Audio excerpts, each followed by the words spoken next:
இந்த வீடியோல ஸ்போர்ட்ஸ் பாசி ட்ரேடிங்ல எப்படி நம்ம இன்வெஸ்ட் பண்ணணும், எப்படி எக்ஸிட் பண்ணணும் அப்படிங்கிறத பிரீஃபா பார்க்கலாம். இல்ல ஃபர்ஸ்ட் எடுத்தோன்னே நீங்க அந்த கொஸ்டினை படிங்க. இதுக்கு நம்ம எஸ் கொடுக்கலாமா, நோ கொடுக்கலாமா அப்படிங்கிறத டிசைட் பண்ணுங்க. இது நம்ம எதை சூஸ் பண்ணணும் அப்படிங்கிறத டெலிகிராம்ல நான் மேட்ச் நடக்கும்போது அப்டேட் பண்ணுவேன். அதை பார்த்து நீங்க தெரிஞ்சுக்கலாம். இப்போ எக்ஸாம்பிளுக்கு நம்ம எஸ்ஸை சூஸ் பண்ணிக்கலாம். எஸ்ன்னு சூஸ் பண்ணீங்கன்னா நெக்ஸ்ட் ஸ்க்ரீன்ல உங்களுக்கு எந்த ஸ்டாக் ரேட்டுக்கு நம்ம வாங்கணும், எவ்வளோ குவான்டிட்டிஸ் வாங்கணும் அப்படிங்கிறதுக்கான ஆப்ஷன் காமிக்கும். எந்தெந்த ஸ்டாக் ரேட்லாம் பெஸ்ட் அப்படின்னு பார்த்தோம்னா 3, 3.5, 4, 4.5. சிம்பிளாக சொல்லணும் அப்படின்னா 4.5க்குள்ளே மட்டும் நீங்கள் ஸ்டாக் ரேட்டை சூஸ் பண்ணுங்கள். அப்போ தான் நல்லா ப்ராஃபிட்டும் ஏர்ன் பண்ண முடியும், அதே சமயம் சேஃபாகவும் ப்ளே பண்ண முடியும். இப்போ எக்ஸாம்பிளுக்கு நீங்கள் ப்ரெடிக்ட் பண்ணுறதை விட ஆப்போசிட்டாக நடக்குது அப்படிங்கும்போது அந்த ஸ்டாக் ரேட்டை செல் பண்ணி ஈஸியாக உங்களுடைய இன்வெஸ்ட்மெண்ட்டை திருப்பி எடுக்க முடியும். அதனால தான் 4.5க்குள்ளே மட்டும் நீங்கள் ஸ்டாக் ரேட்டை சூஸ் பண்ணுங்கள். ரொம்ப கான்ஃபிடென்ட்டாக இருக்கீங்க அப்படிங்கும்போது மட்டும் ஹையர் ஸ்டாக் ரேட் நீங்கள் சூஸ் பண்ணிக்கலாம். நெக்ஸ்ட் பார்த்தோம்னா நம்ம எவ்வளோ குவான்டிட்டிஸ் வாங்கணும் அப்படிங்கிறத டிசைட் பண்ணி ஆகணும். என்ன பார்த்தீங்கன்னா நான் வந்து 100, 200 அப்படின்னு வந்து இன்வெஸ்ட் பண்ணுவேன். உங்களுடைய பட்ஜெட்டுக்கு ஏற்ற மாதிரி நீங்கள் இன்வெஸ்ட் பண்ணிக்கலாம். எந்தெந்த ஸ்டாக் ரேட்டுக்கு எவ்வளோ குவான்டிட்டிஸ் அவைலபிளாக இருக்குது அப்படிங்கிறத நம்ம ஆர்டர் புக்கை பார்த்து தெரிஞ்சுக்கலாம். நம்ம எஸ் சூஸ் பண்ணதால நம்ம லெஃப்ட் சைட் பார்க்கணும், அதாவது கிரீன் கலரில் மென்ஷன் பண்ணிக்கிற குவான்டிட்டிஸை பார்க்கணும். இன்கேஸ் நீங்கள் நோ சூஸ் பண்ணியிருந்தீங்க அப்படின்னா ரைட் சைட் பார்க்கணும், அதாவது ரெட் கலரில் மென்ஷன் பண்ணிக்கிற குவான்டிட்டிஸை பார்க்கணும். இப்போதைக்கு பார்த்தீங்கன்னா 6.4 ஸ்டாக் ரேட்டுக்கு மேலே தான் குவான்டிட்டிஸ் அவைலபிளாக இருக்குது.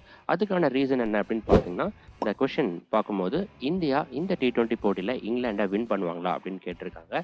இப்போதைக்கு பார்க்கும்போது ட்ரேடர்ஸ் எல்லாருமே இந்தியா வின் பண்ணுறதுக்கான வாய்ப்புகள் தான் அதிகமாக இருக்குது அப்படின்னு பிலீவ் பண்ணுறாங்க. அதனால தான் 6.4க்கு மேலே ஸ்டாக் ரேட் அவைலபிளாக இருக்குது. இப்போது மேட்ச் ஸ்டார்ட் ஆனதுக்கப்புறமா இந்தியா ஒருவேளை ஃபஸ்ட்டாக பேட் பண்ணுறாங்க அப்படின்னு எடுத்துட்டோம்னா 2 or 3 விக்கெட் சீக்கிரம் இழந்தாங்க அப்படிங்கும்போது இந்தியாவோட ஸ்டாக் ரேட் கம்மியாகும். அதே சமயம் ஒருவேளை இங்கிலாந்து ஃபஸ்ட்டாக பேட் பண்ணி நல்லா பர்ஃபார்ம் பண்ணிருக்காங்க அப்படிங்கும் போதும் இந்தியாவோட ஸ்டாக் ரேட் கம்மியாகும். அந்த மாதிரி சமயத்தில் நீங்கள் வெயிட் பண்ணி வாங்கிக்கலாம். இல்லை இப்போவே நீங்கள் 4.5 கீழே எந்த ஸ்டாக் ரேட்டில் ப்ளே பண்ணுமோ அந்த ஸ்டாக் ரேட்டில் கொடுத்து இன்வெஸ்ட் பண்ணிக்கலாம். ஒன்ஸ் அந்த ஸ்டாக் ரேட்டுக்கு குவான்டிட்டிஸ் அவைலபிளாக இருக்கும் போது ஆட்டோமேட்டிக்காக அதுவே இன்வெஸ்ட் ஆயிரும். இப்போது ஸ்டாக் ரேட்டை சூஸ் பண்ணிட்டீங்க, எவ்வளோ குவான்டிட்டிஸ் வாங்கணும் அப்படிங்கிறதையும் சூஸ் பண்ணிட்டீங்க. அடுத்ததாக பார்த்தோம்னா இன்வெஸ்ட் பட்டனை கிளிக் பண்ணுங்கள். கிளிக் பண்ணதுக்கப்புறமா நீங்கள் இன்வெஸ்ட் பண்ணிடுவீங்க. இதுக்கு அடுத்தபடியாக நீங்கள் எஸ் டேபை கிளிக் பண்ணணும். ஏன் நம்ம எஸ் டேபை கிளிக் பண்ணணும் அப்படின்னா நம்ம எஸ்ங்கிற ஆப்ஷனை சூஸ் பண்ணி தான் இன்வெஸ்ட் பண்ணியிருக்கோம். அதனால் நீங்கள் எஸ் டேபை கிளிக் பண்ணிங்க அப்படின்னா அதில் எவ்வளோ ஸ்டாக் ரேட்டுக்கு வாங்கியிருக்கீங்க, எவ்வளோ குவான்டிட்டிஸ் வாங்கியிருக்கீங்க, அதுக்கப்புறம் எக்ஸிட் பண்ணுறதுக்கான ஆப்ஷன் காமிக்கும். எக்ஸிட் செல் இந்த ரெண்டுமே வந்து ஒன்று தான். இதுவே நீங்கள் நோங்கிற ஆப்ஷன் சூஸ் பண்ணிங்க அப்படின்னா நோங்கிற டேபை கிளிக் பண்ணி எவ்வளோ ஸ்டாக் ரேட் வாங்கியிருக்கீங்க, குவான்டிட்டிஸ், அதுக்கப்புறம் எக்ஸிட் பண்ணுறதுக்கான ஆப்ஷன் எல்லாமே நீங்கள் வந்து அங்கே பார்த்துக்கலாம். இப்போ நீங்கள் ப்ரெடிக்ட் பண்ண மாதிரி நடந்துட்டு இருக்கு அப்படிங்கும்போது இப்போ எக்ஸாம்பிளுக்கு 3.5 ஸ்டாக் ரேட்டில் வாங்கியிருந்தீங்க அப்படின்னா 4, 4.5 அப்படின்னு இன்க்ரீஸ் ஆகிட்டு இருக்கும்.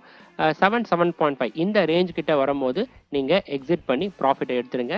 ஏன்னா கிரிக்கெட் வந்து அன்பிரெடிக்டபிள் கேமாக இருக்கிறதால கரெக்டான டைமில் நம்ம எக்ஸிட் பண்ணி ஆகணும். மோஸ்ட்லி நம்ம அந்த 7.5, 8 இந்த ரேஞ்சில் வரும்போது எக்ஸிட் பண்ணி ப்ராஃபிட் எடுத்துருங்க. செல் பண்ணுறதுக்கு பார்த்தோம்னா நீங்கள் எக்ஸிட் பட்டனை கிளிக் பண்ணுங்கள். கிளிக் பண்ணதுக்கப்புறமா எந்தெந்த ஸ்டாக் ரேட்டுக்கு எவ்வளோ குவான்டிட்டிஸ் அவைலபிளாக இருக்குது எக்ஸிட் பண்ணுறதுக்கு அப்படிங்கிற ஆப்ஷன் காமிக்கும். அதை சூஸ் பண்ணி நீங்கள் எக்ஸிட் பண்ணி ப்ராஃபிட் எடுத்துக்கலாம். ட்ரேடிங்கில் பார்த்தீங்க அப்படின்னா ஒன்ஸ் இதில் எக்ஸ்பீரியன்ஸ் ஆனதுக்கப்புறமா ஃபேண்டசி டீம் கிரியேட் பண்ணுறதை விட இதில் தான் நீங்கள் அதிக இன்ட்ரெஸ்ட் காட்டுவீங்க. ஏன்னா அந்தளவுக்கு இதில் அதிகமாக ஜெயிக்கலாம், அதே சமயம் சேஃபாகவும் ப்ளே பண்ணலாம்.